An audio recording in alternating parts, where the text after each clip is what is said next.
Good afternoon. I am Rodolfo Taccani. I am Prorector for the Technology Transfer. I give you a warm welcome to this afternoon for this first experience of a dual lecture in the Transform4Europe project. I'm quite excited. It's a very important moment.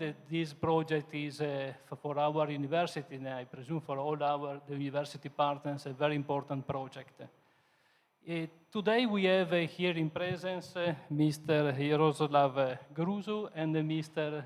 Lucio Sabatini, and later on my colleague Alessandro Pavan will join us to moderate this seminar. So the topic today is one of the most, let's say, hot, and it is regarding sustainability and digitalization. Our region and our university is on the front line on this theme, and we are in these days working on the institution of a cross-border hydrogen valley, and this is the context exactly of sustainability and energy transition. So it is. I know that it is a very nice weather afternoon today, and I thank you very much, those of you that are in presence, and I welcome all of you that are on remote connection. So I give the floor now to Professor Alessandro Pavan. Please, Alessandro.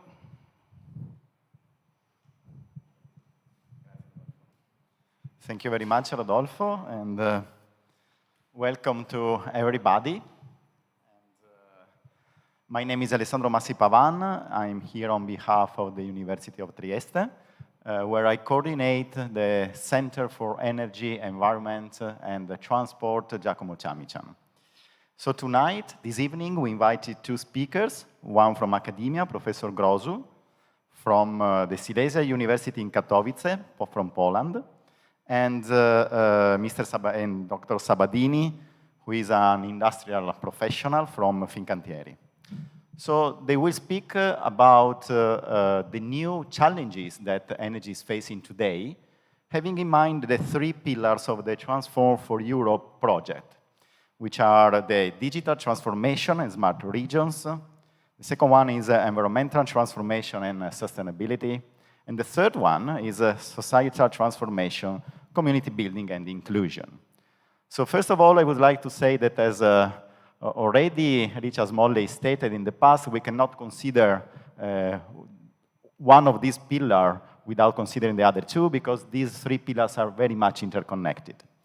But before starting this event, I would like to tell you a little bit about the format of the event. I'm going to ask three questions to our guests and let them both answer. And after this, there will be space for other questions from the audience. So let's start with the first question. The first question is related with the digitalization. And I will start with you, Professor Grozu. And according to the World Energy Council, digitalization is considered today of great impact, especially in the energy sector. So from your experience, what are your thoughts about this? So first of all, thank you very much for organizing this very nice lecture and inviting me to talk here. I'm very, very glad to be here in this very nice city of Trieste. I think it's a very important question, and it is worth mentioning that among the main pillars which are considered as milestones, different transformations, the digital one is truly all-pervading. So in other words, I mean, this is the transformation which goes through all other transformative processes, right? So it's sometimes very difficult actually to distinguish between different transformations. I think there are maybe like two big blocks of digital transformation which can be highlighted. One is the improvement of the efficiency of already existing technologies, and another big block is when digitalization really enables a new breakthrough technology. So I think the improvement of efficiency of existing technology is going pretty well. I mean, I think we can see that it is penetrating in all sorts of industries. Some reports say that within the last 5 years, from 2017 to 2022, the digitalizations of overall industry, so very broad statistics, grown from around 40% to 65 and 70% in Europe and in US respectively. So, and those are great numbers because this includes actually small companies where digitalization is not necessarily obvious way to invest money. So it looks like it's going into the right direction. Now, regarding the second block, enabling new technology, I think in some sectors we can clearly see that. So for example, communication, social media, finances, this is where we can clearly, all of us can see that digitalization permitted something which was not even possible before. But regarding energy sector, I think it's not that obvious all the time. For example, we can clearly see how the Internet of Things are helping to develop smart grids, for example. Okay, that is something which is quite obvious and looks nice, and now new interesting projects and papers appear how to adapt the blockchain, for example, to further make this sector more transparent and secure. But when we speak about some new methods of energy harvesting or energy production, that is not always the case, in my opinion. So, for example, I give an example in which I spent some time working, which is concentrated solar power. So, concentrated solar power is the technology where it's a very simple technology. We just take a bunch of mirrors, we concentrate the sunlight into the heat transfer fluid, and then we use this heat to convert it into electricity using classical power cycles. And around 2010, 2011, there was a huge interest in developing this technology. It was at that time, it was kind of considered that it could really be a competitor, an alternative to photovoltaics. And there was a lot of interest there. I participated in several European projects dedicated to this topic. And there was a lot of initiative from European Union. We worked at different TRLs, so started working on material side and making prototypes, then larger field prototypes. In the end, was able even to commercialize 1 megawatt electric pilot power plant. So the story was great. But every time in these projects, we never actually considered digitalization there. So all the time, the main goal of the project was, okay, show us that this concept works. Like industry asked us the interest was to show that it really works, that the technology is doable, and those tasks were good enough for European Commission also to give us projects. And then when we arrived to 2022, we clearly see that photovoltaics won quite strongly compared to concentrated solar power in terms of levelized cost of electricity production. But where is this comparison coming from? It is actually coming from those power plants which we built and developed without any digitalization at all. And now I can see a lot of my colleagues, they developed within smaller projects some initiatives to improve the efficiency of concentrated solar power plants by applying digitalization there. For example, I don't know, using drones with proper neural networks, which allows to scan the field in terms of defects and the alignment of solar collectors. And those things can reduce the costs of personal costs like orders of magnitude. But for the moment, the window of opportunity looks like lost, because now to prove that let's invest money in digitalization of CSP is very complicated. Why not to invest it in photovoltaics? And the arguments that maybe the digitalization would actually give more opportunities for concentrated solar power is difficult. I mean, it looks like the window of opportunity is lost. It's not impossible, but complicated. So in my opinion, like to summarize, the message which I would like to say is that perhaps when we are developing some technology, we should start considering digitalization from low technology readiness level in the projects, not late, because then at higher TRLs, when we arrive to 7, 8, 9, it may be too late to apply it. So that's my message. Okay, thank you very much, Professor Grosu. And so this was the perspective from academia, and now we will have a different perspective, which is the one from the industry. And I'm going to ask the same question to Dr. Sabadini. He will answer in Italian. We have a mixture event today. We will answer in both languages. So, Ingegnere Sabadini, anche per lei la stessa domanda. Qual è il ruolo, secondo lei, della digitalizzazione nello sviluppo dell'energia in questo periodo, del settore energetico?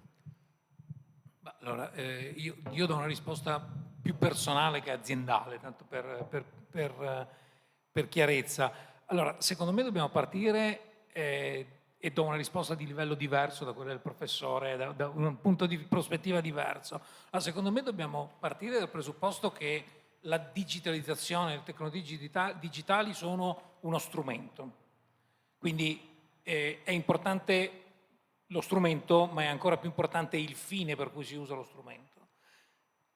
In termini di potenzialità è uno strumento potentissimo, è uno strumento soprattutto potente quando ci troviamo di fronte a sistemi complessi il cui efficientamento è controintuitivo. Nel campo delle navi, che è il campo, diciamo, in cui lavoro, ottimizzare una rete energetica e il sistema energetico della nave non è intuitivo, totalmente fuori dalla portata della razionalizzazione della singola persona. E quindi la digitalizzazione permette di introdurre degli strumenti che effettivamente portano un grosso livello di efficienza. Insomma, considerate, per chi non sa, una nave concentra in uno spazio, diciamo in uno spazio di un grande edificio, quella che è una rete elettrica che a livello terrestre è la rete di una provincia, concentrata in uno spazio microscopico in proporzione. Quindi, e con le discontinuità tipiche di una vita sociale, oltre a tutte le problematiche dell'energia per il trasporto. Quindi in questo senso dovunque ci si affronta dei problemi controintuitivi o molto complessi, la digitalizzazione è uno strumento potentissimo e il settore energetico è sicuramente uno di questi campi. In generale, se vogliamo un po' astrarre, non è così scontato che la digitalizzazione porti efficienza. No? Un esempio ce l'abbiamo nei social network, ecco. Ma anche banalmente pensando al web, no? Non è che l'accesso distribuito abbia portato efficienza nel reperire le informazioni, perché in realtà per reperire le informazioni dobbiamo fare una fatica enorme per togliere tutta quella che è detto in triestino romenta. Cioè, sono diciamo perdita di informazione. Quindi secondo me va benissimo la digitalizzazione, però bisogna sempre capire qual è il fine a cui applicarla e verificare che il fine poi sia mantenuto.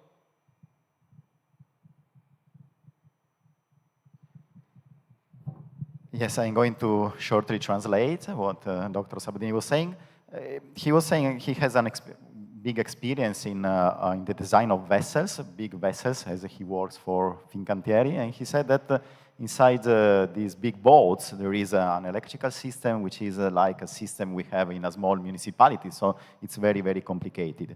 And for such type of systems, it's very important, digitalization, because for our mind, it's not easy to understand how to control such a complex system. And so for a really complex system as the energy systems are on boats, but also, of course, on Earth, digitalization is very important and it's very efficient. But he also says that for other fields, different than the energy systems, we have to pay attention. He mentioned, for example, social media. And he said that for this type of examples, sometimes the digitalization is not so efficient. So we have to really have a look where we apply digitalization. This was, in short, what Dr. Sabini was saying. Is this all, or you have a? Yes. Okay, thank you very much. So let's move to the second question, which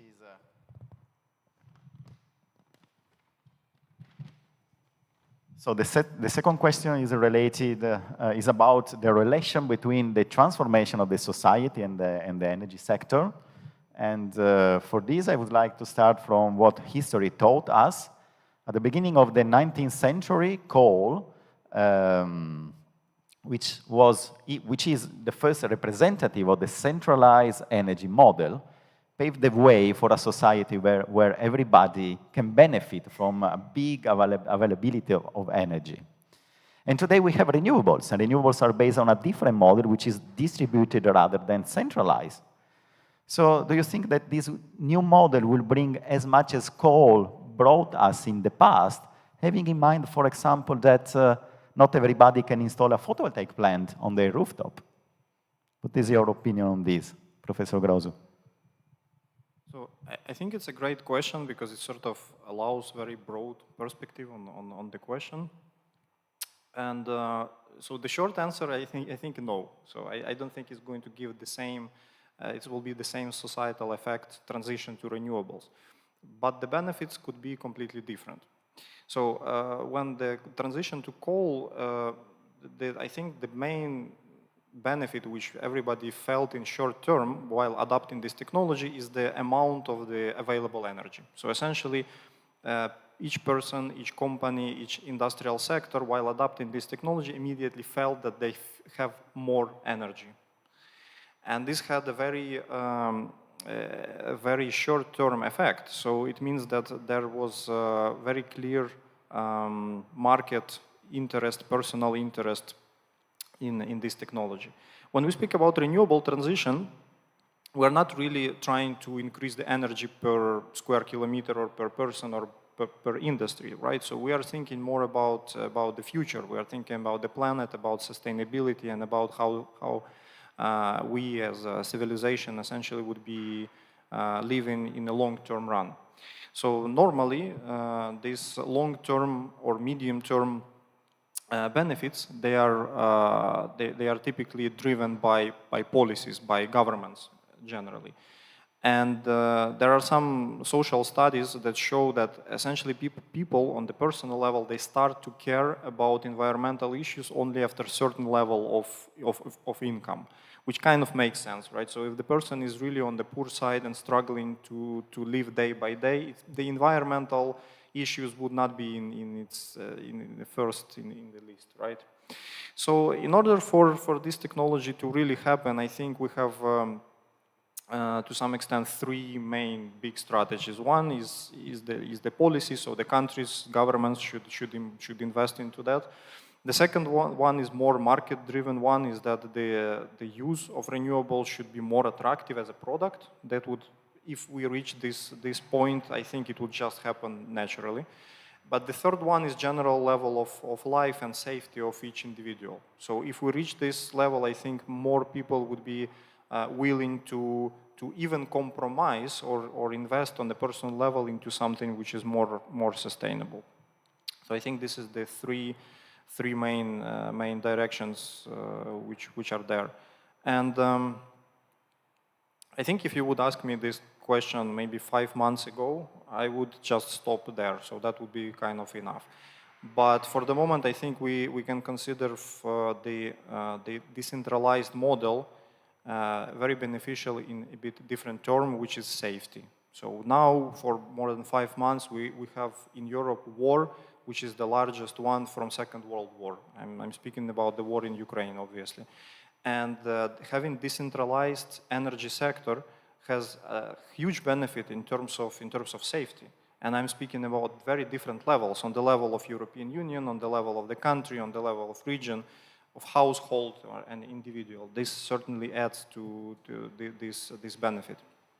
Now, how the countries are going to react to this, we will see. So I'm sure that some of them would probably go into the direction of reinventing, readapting the old technologies, the classical ones. I hope that some of them would look into more initiatives into diffusion of renewable technologies exactly in this sense. So, like, Also, this situation is going to affect other aspects which I just mentioned. I mean, the market competitiveness. I mean, in many European countries, we see how the gas bills are going up so much. So in this case, maybe adopting a solar panel on the roof may become suddenly much more attractive. Now, typically in European initiatives like the one which we are participating now, there is certain inertia, right? So these problems which I'm talking about now, they are not in the agenda of the current projects, but they will be, I'm sure, in one way or another. So we as academia and as industry, I think we have to be prepared that there will be new calls, new challenges, and how we are going to address this dramatic event which we are happening, I think may define whether we are going to have some drawback to the classical technologies, or there is an opportunity actually for renewables to be implemented on the broader scale and contribute not only to environmental and sustainability aspects, but also to safety of the energy sectors. Thank you very much. Bene, quindi la stessa domanda per l'ingegnere Sabadini, la ripeterò in italiano anche a beneficio del nostro pubblico. La domanda riguarda quello che è il legame fra il settore energetico e la trasformazione della nostra società. Abbiamo visto come nella nostra storia all'inizio del Novecento il carbone, che è un po' il modello, no? di questo settore energetico centralizzato, poi sostituito dal petrolio, dal gas, ha portato molta energia a tutti quanti, no? Sia agli individui che alle società, quindi ha portato, come dire, della ricchezza. E adesso stiamo introducendo un nuovo modello, che è il modello invece delle energie rinnovabili. Le energie rinnovabili non sono centralizzate, ma sono distribuite. E questo ci chiediamo se questo nuovo modello può portare così tanto come ha portato il modello precedente, il modello centralizzato, pensando ad esempio al fatto che non tutti possono installare un impianto fotovoltaico sul tetto della propria casa. Ecco, questa è la domanda che rivolgo anche a lei, ingegnere Sabadini. Grazie. Io ho purtroppo forse una visione un po' più articolata, perché diciamo, l'arrivo del carbone a metà del XIX secolo in realtà ha sicuramente messo in crisi un sistema globale precedente, ma ha anche portato un secolo di guerre. Non dobbiamo dimenticarcelo, non ha portato soltanto benefici, ha portato una trasformazione del sistema mondiale che si è assestata dopo un secolo di guerre. E c'è stata anche una trasformazione sociale, per carità, assolutamente sì. Poi bisogna capire quanto conseguente alle guerre, quanto conseguente alla disponibilità di energia per quasi tutti, perché quando parliamo di tutti ci limitiamo al nostro sistema occidentale, ma a livello globale non è così. Quindi questo secondo me va tenuto presente, così come va tenuto presente che le energie rinnovabili sono molto facilmente diffusibili, forse più ancora che diciamo, il sistema legato allora al carbone e poi al petrolio, ma sono basate su delle risorse naturali che stanno a monte, enabling, che non sono per niente distribuite, ma sono molto più concentrate rispetto alle risorse naturali che stanno alla base dell'economia del petrolio. No? Parliamo delle terre rare o cose di questo genere, no? Per cui è vero che in teoria le energie rinnovabili possono essere prodotte ovunque, ma non è vero che le tecnologie per le energie rinnovabili, quindi gli impianti per le energie rinnovabili, sono basati su materiali che sono disponibili ovunque.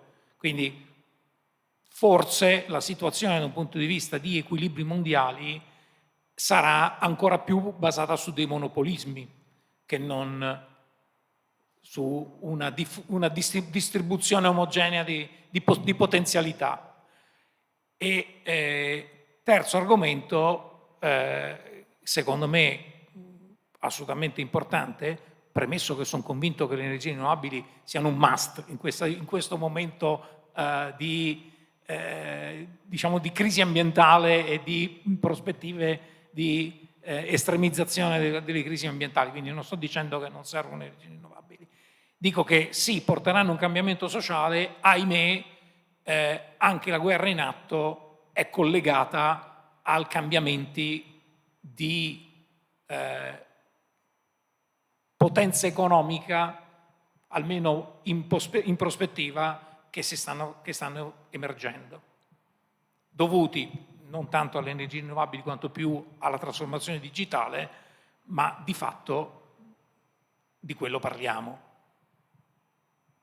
Ultima cosa, io credo che le trasformazioni più importanti che avrà la nostra società nel medio termine, diciamo nei prossimi 50 anni, saranno piuttosto legate all'accesso all'acqua che non all'accesso all'energia.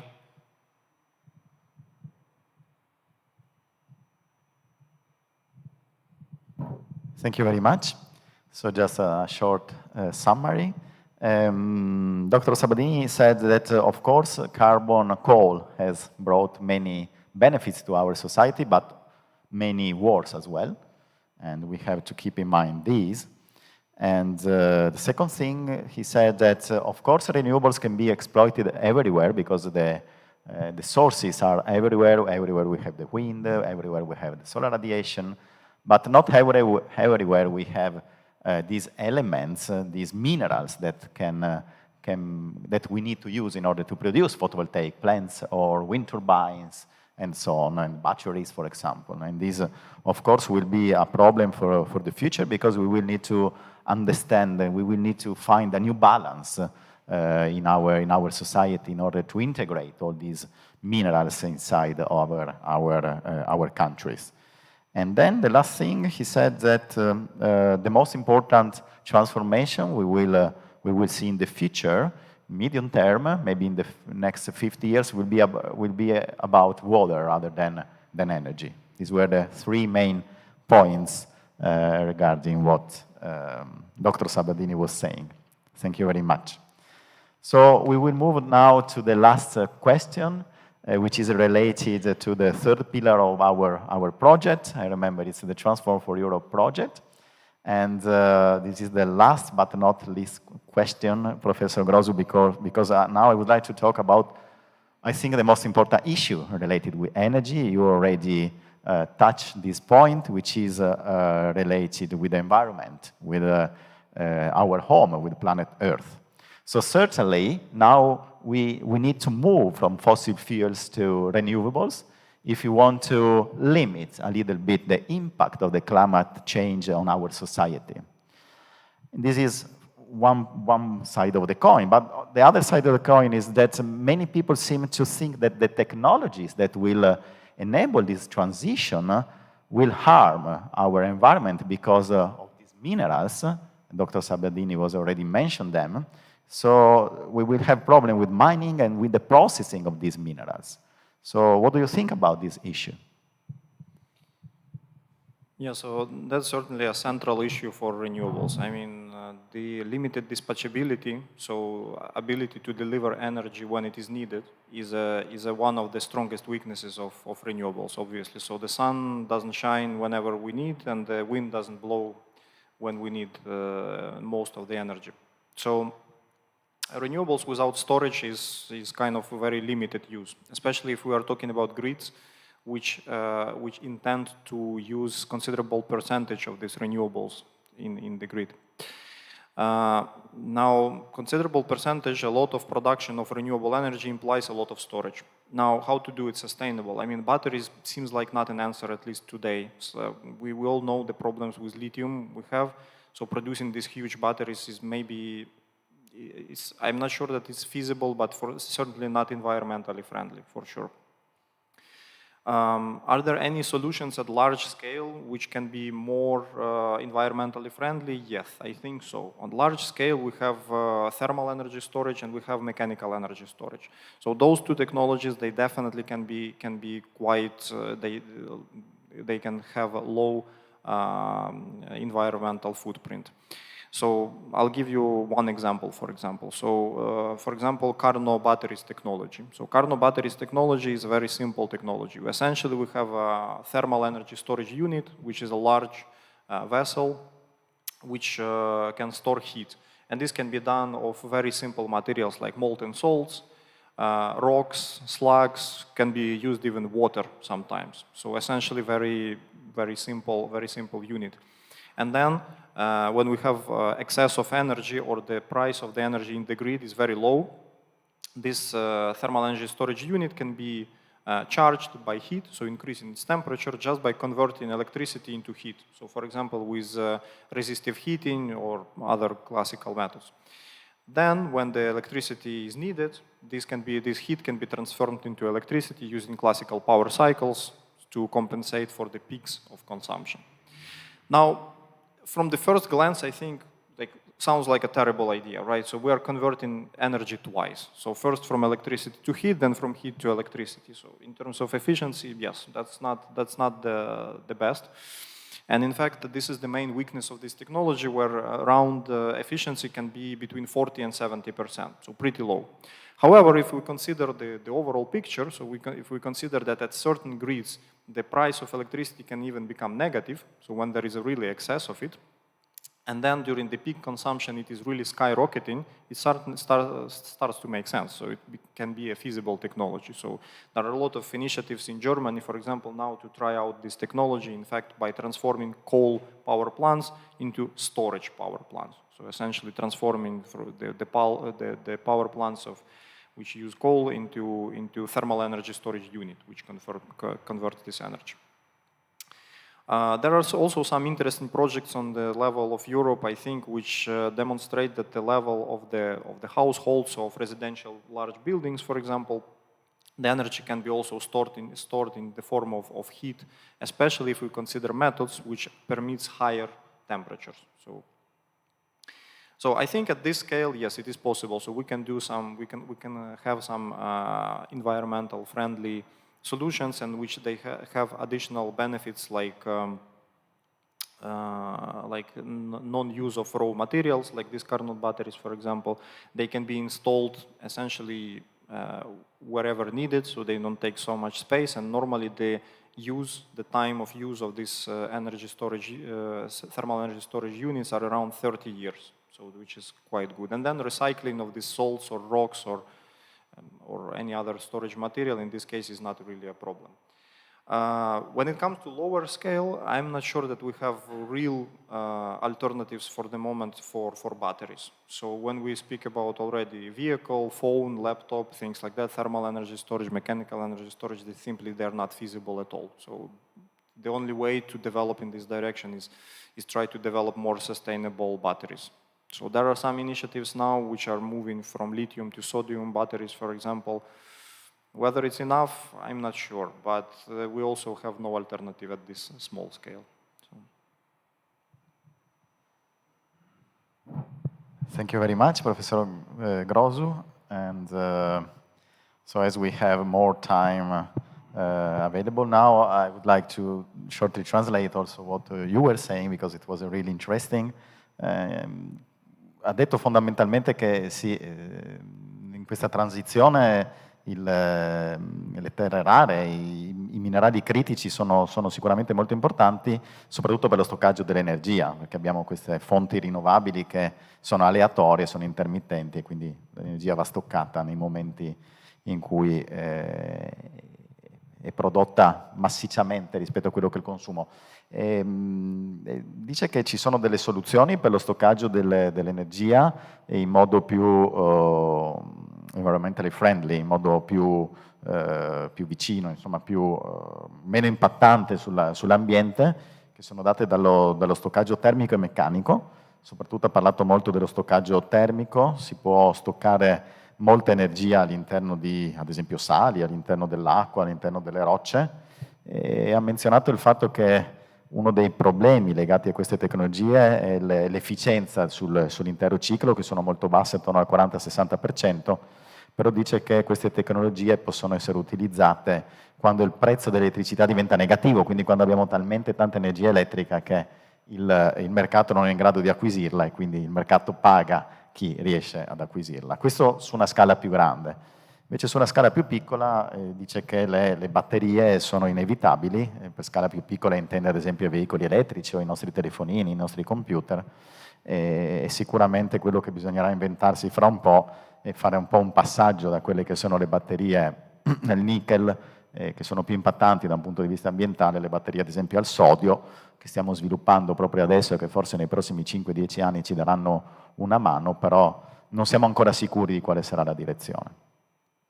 Ecco quindi che giro la stessa domanda a lei, ingegnere, sempre... Sì, anche senza leggerla. Senza tradurla, va bene. Okay. Prego. Allora, sono d'accordo con il professore, ma aggiungerei due cose, secondo me importanti. Uno, se vogliamo essere, cioè se l'obiettivo è la sostenibilità ambientale, come vorrei che fosse, in realtà dovremmo cambiare il modello di approccio all'uso dell'energia. Nel senso che se vogliamo veramente combattere il cambiamento climatico dobbiamo assumere dei modelli di vita che siano energy saving. E questo lo dico soprattutto a noi occidentali, perché continuiamo a non modificare il nostro modello di vita, a pensare che non so, basta comprare l'automobile elettrica e abbiamo risolto il problema e poi continuiamo a usare un cannone per sparare alle mosche, insomma, no? Cioè continuiamo ad adoperare l'automobile quando basterebbe una bicicletta, detto in poche parole. E questo secondo me è fondamentale, cioè non raggiungeremo nessuna sostenibilità se non cambiamo il nostro modello di vita. E nel cambiare il nostro modello di vita c'è anche accettare che certe cose costino di più. Per cui a partire dalle miniere di terre rare, le miniere di terre rare gestite come sono gestite adesso non sono sostenibili, perché hanno un impatto ambientale a valle che non è inevitabile, è evitabile ma comporta un costo maggiore. Le tecnologie per evitare l'impatto ambientale di tante nostre attività esistono, ma significa accettare che i beni che vengono a valle siano più costosi, non meno costosi. No? Significa anche, per dire l'esempio del telefonino, di avere un telefonino che sia riparabile invece che doverlo buttare e ricominciare da capo, no? Ma questo vale per tutte le cose, no? Quindi, secondo me, assolutamente l'energia rinnovabile va nella direzione di ridurre l'impatto ambientale, ma non è sufficiente, cioè serve un cambio di modello culturale. Senza questo, mi dispiace, ma non credo che andremo da nessuna parte, ecco. Non credo che raggiungeremo nulla, forse invece di metterci 50 anni ce ne vorranno 60, ma la sostenibilità non la raggiungeremo e il clima farà quello che non siamo stati capaci di fare noi, e cioè di spegnere un livello di vita di un certo tipo, no? Quindi mi rendo conto, io sono convinto che la tecnologia sia capace di evolvere, di trovare batterie che siano meno inquinanti, eccetera, eccetera. Insomma, la mia vita, chi mi conosce, l'ho dedicata all'innovazione tecnologica, quindi ci credo nell'innovazione tecnologica, però non credo che basti. Non credo che basti, serve un'innovazione culturale in questo momento che, ahimè, non vedo. Thank you very much. I totally agree with you, and I start from the end. He said that he believes a lot in the technological transformation of our society, but we need to transform our society first. So there are two main points that he touched. The first one is related with the fact that we need to change our behavior. We cannot think that we have a huge amount of energy. We need to understand that energy is in a limited amount, and so we cannot waste energy. We need to understand that some tasks have to be made with less energy.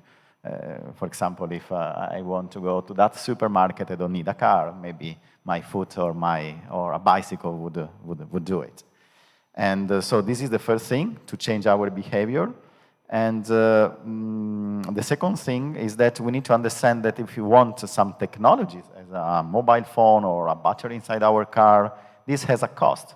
This has a cost because of mining, has a cost because of the transformation of the processing of these materials, and we need to pay for this cost.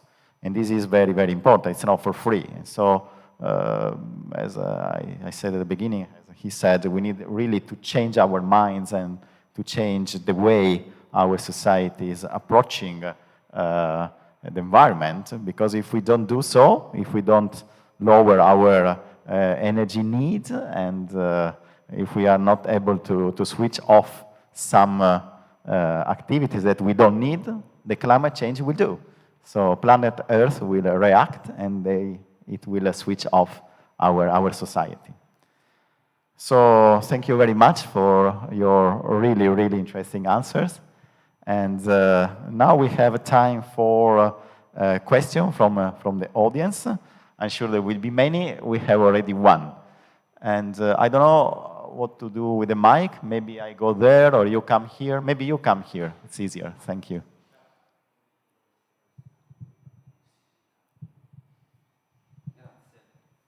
Thank you. Okay. In English, in Italian, English. In English. English. Ah. Okay. I sit. Okay, thank you. Hi. Nice to meet you. Alessandro. Nice to meet you. So, I want to start from the last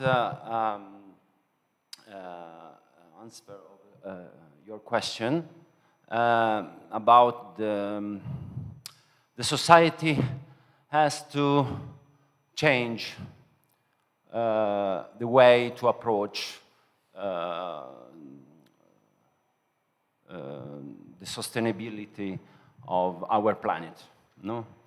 So this was one point. And for example, you made this example, to go to the supermarket, we don't need a car, we can use a bicycle. Yeah, okay.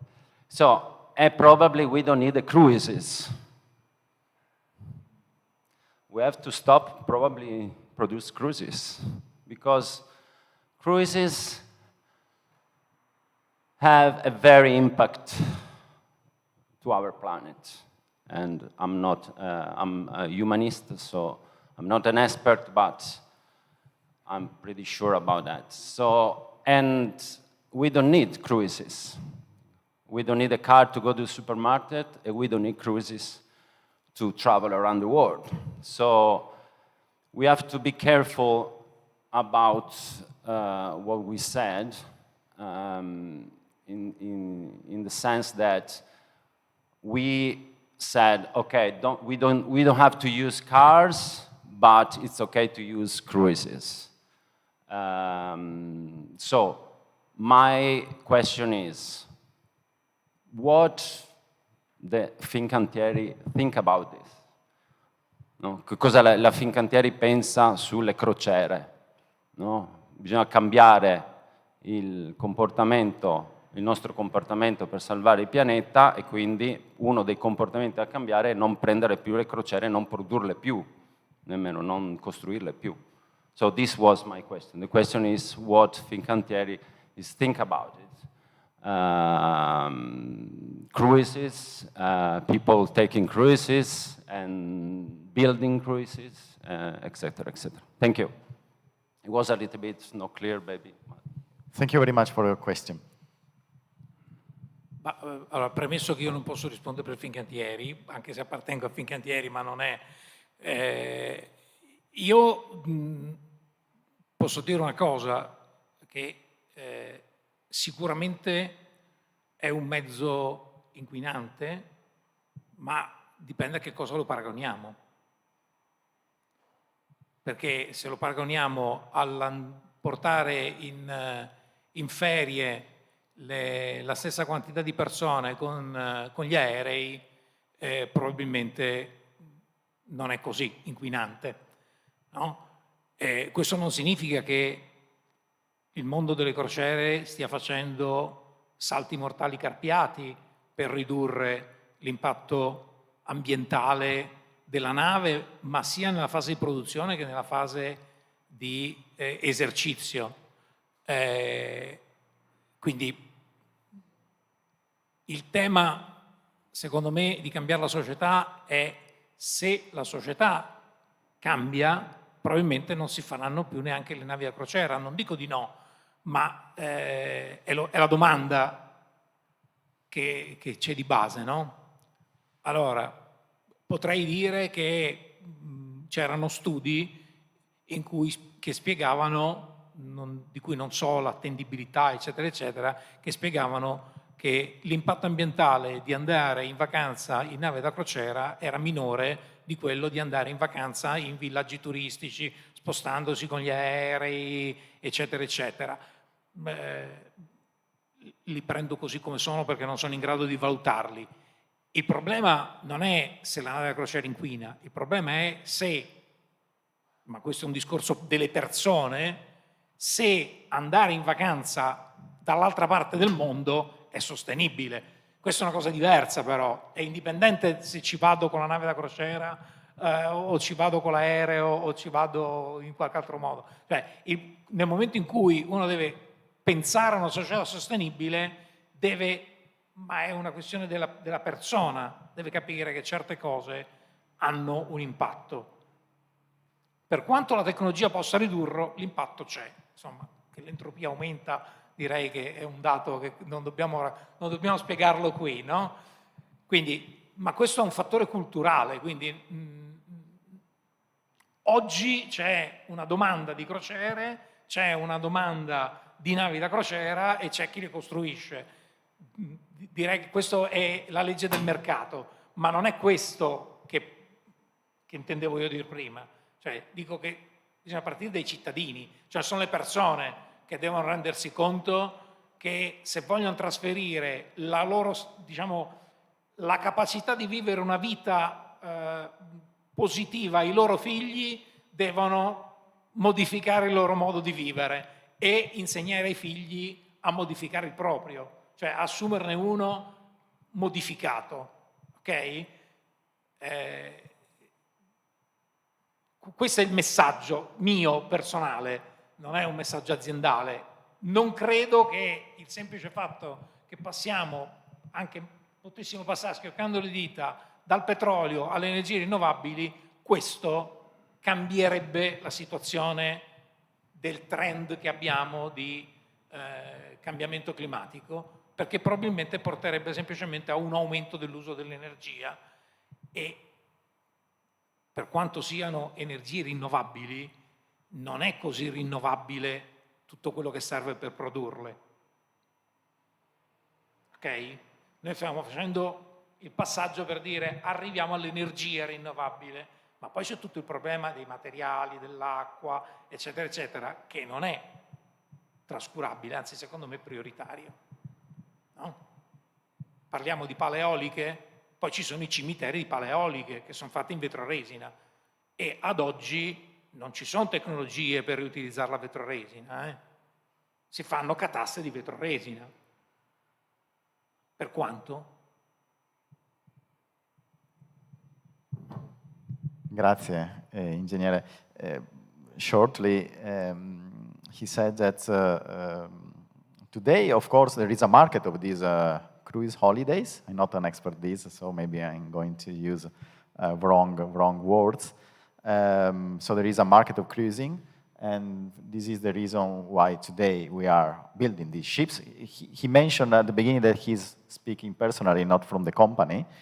And he said that anyway, we need to compare different holidays. For example, if I want to go in another part of the world with a flight and then being in a village, in a touristic village, there are studies that show that there is a much bigger impact with respect to the one that they have in cruises.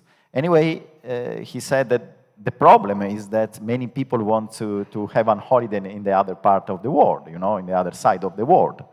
And he said that maybe in the future this will change because we need to save energy, we need to be more aware of what energy is, about our behavior and so on.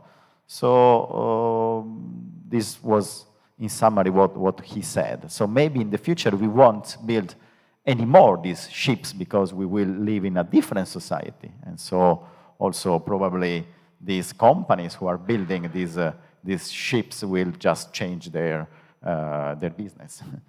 That's it. Okay, thank you very much. Is there any other question from the audience? Maybe I can just very quickly comment on the previous question. Yeah, thank you. So I fully agree that like cultural transformation is very important. I mean, how we consume things, how we approach on the individual level and on the level of the companies, how we approach the resources. That's definitely, I fully agree. However, this covers the part of the society. So for example, people who can take cruises, I think there the effect of influencers, of applied philosophers, of humanitarians, it is vital. So essentially we can make this unfashionable. So we can deliver this message to the people and say, okay, to create social pressure, saying that, okay, maybe you shouldn't drive the car with 6-liter volume of the engine, maybe you should not go for a cruise and things like that. I think this is totally possible. The other part, which is not so small, is of course the people who don't have access of this kind of goods. So I'll give you one example, that in some countries where, for example, the bins for the garbage has to be bought by a person. So you have to buy your own garbage bin. And there are essentially some districts where people don't recycle just because they don't consider spending money on buying 5 or 6 different garbage bins. So there is a part of the society for which it will always be about the economical cost, because they are on the side where this is important. So I think this is 2 big blocks. So we have society all over the world which is very non-homogeneous, therefore we don't have a single approach. So for those who has some excess, cultural one and social is very important, but for another one it has to be all about the economics. Thank you very much, Professor Grauzu. So, no? Any other question? Okay. So I really would like to thank you both, and also the audience for being here today, and also people from home. This evening was really stimulating for me, especially, and I hope also for you. So I wish you a good evening, and see you in the next event of this Transform4Europe project. Thank you very much.